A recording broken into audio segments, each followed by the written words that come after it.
We're going to take a break in just a couple minutes. But before we do, I just wanted to share one thought and welcome you as well. I'm Mark Kramer. I'm Managing Director at FSG, a Senior Advisor to the Shared Value Initiative, and Michael's partner in creating this idea of creating shared value and in helping deepen the thinking and knowledge about it.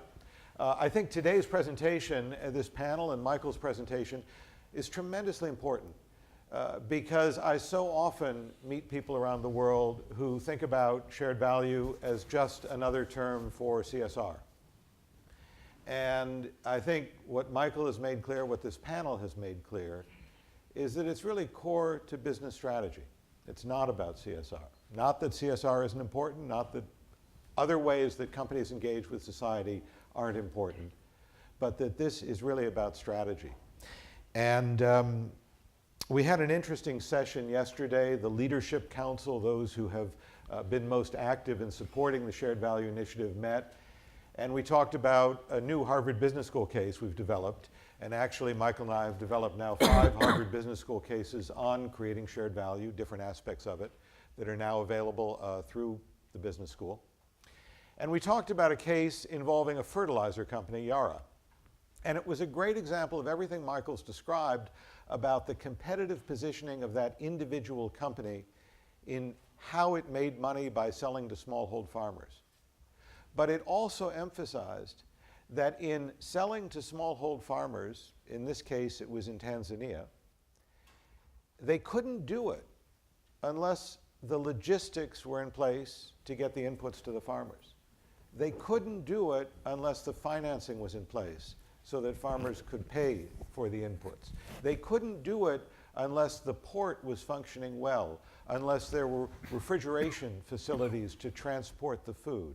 They couldn't do it unless property rights and government policies that restricted exports were changed and corrected. They couldn't do it because of so many dimensions of what other businesses were doing, what NGOs were doing, and what government was doing. And so at the same time that the conversation this morning has emphasized what shared value means to an individual company, there's also an element of shared value that creates a common agenda across the sectors, across business, government, and nonprofits. And there is a new kind of collaboration that we are seeing, something we often call collective impact. That is a particular way of bringing cross-sector groups together to solve problems that no one group can solve alone. And so part of the power of shared value is the thinking that it brings to individual companies. But the other part, and something we'll talk about more over the next 2 days, is how it affects the thinking across sectors, how it enables companies to compete individually through some new ways of collaborating. So with that thought, I invite you to take a 15-minute break, and we will be back shortly after 11 o'clock to reconvene. Thank you very much.